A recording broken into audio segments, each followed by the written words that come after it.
what can you say about like the reliability? That's the thing that I think when I talk to like old timer drag racers, guys that have been around this sport for a long time.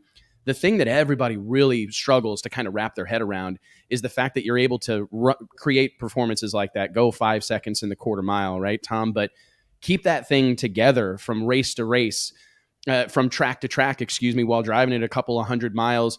I mean, do you ever have to take a step back and you're like, holy crap, how does any of this stuff live? How does it stay together? Because, I mean, it wouldn't be that long ago that you wouldn't even attempt to do this type of thing.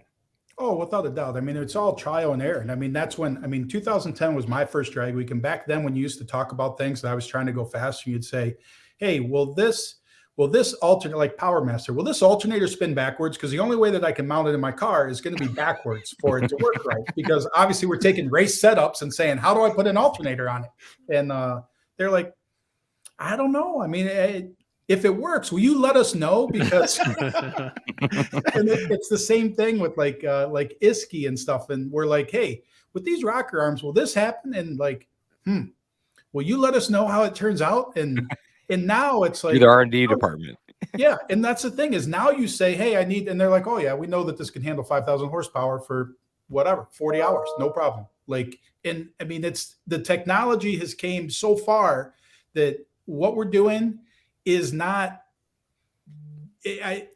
whatever. Sometimes I'm like just pissed because I'm like, dude, I did this when it was hard. Now it's getting easy. Like, I mean, like 8-second LS cars. I mean, you know what? They're a dime a dozen street driven 8-second LS cars. You can go all these Coyote Mustangs. Like I talked to somebody and they're like, oh, it runs 560s in the 8th mile and it's stock bottom end, stock transmission. And I'm like, what?